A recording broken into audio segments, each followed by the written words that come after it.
jump into a local hip hop beat. I didn't see this one coming. To tell you the truth.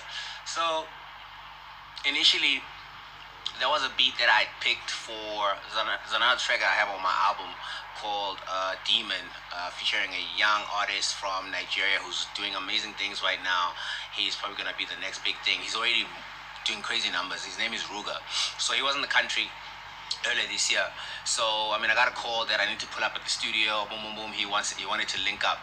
So I didn't have a track that I was ready, to pull for us to work on. So that night I actually sat and reached out to a gang of producers, locally and internationally, for a solid 12 hours straight, trying to find a beat, right? And then eventually I found the SETE beat. So the next day I go to the session. I played him the SETE beat, and azange imkhuthaze the way, yabo. So I'm like, okay, cool. And then we ended up making another track, obviously, which became Demon. So, and then in the back of my mind, I'm like, nah, I'm not walking away from this beat because there's just something that is calling me on this particular track. So I went and I recorded my part. So I'm thinking, okay, cool, so who do I get? Started thinking, let me get the typical vocalist, let me get a Sjava, let me get a Shasha, those people. And then I'm like, maybe let me do something different. Let me pull someone from a different genre and see what they can potentially do. I'm like, let me reach out to Stana, right? And the team is like, yeah. Plus, Stana comes from the hip-hop background. Yes, he's killing the Yanos game, but he comes from the hip-hop background. Yeah. And he's heavy with the pen. Stana boy. Thank you. So, and I simply just my short-sightedness. I actually reached out and just asked for a chorus. That's all I was asking for.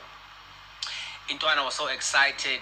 He sends me a chorus and a verse. Of course, I'm not complaining. I'm like, okay, cool, fire, yabo. And then I'm like, fire. I'm like, fire. okay, so send me that, and I'm like, okay, cool, come to the studio, let's finalize it. So I had him do the intro before my verse.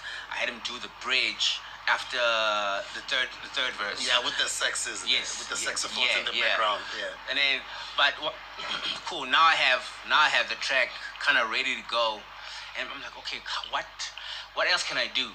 So I asked the guys. I'm like, they're like, no, the song is done.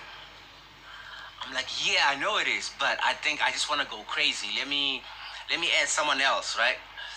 And then I reach out to Blackie. I pull up on Blackie. Blackie just knocks out that verse real quick, and then boom, we have a classic. So that's just how everything played out, and I'm happy that it was meant for someone else. What I wanted Ruga on the track, but what God said I needed these young men on the track, because it made it, yes, cool, it has the Afro beats element to it, but it's actually a South African song now, because that's how we took it and we owned it, and we created a whole new aesthetic for for actually fellow artists in the country. So if you guys want to jump on that wave, you're more than welcome. This is not just a moment for KO. I think there could be something that we could be building with that wave. So everyone wants to hop on that wave, you're more than welcome. I really do think and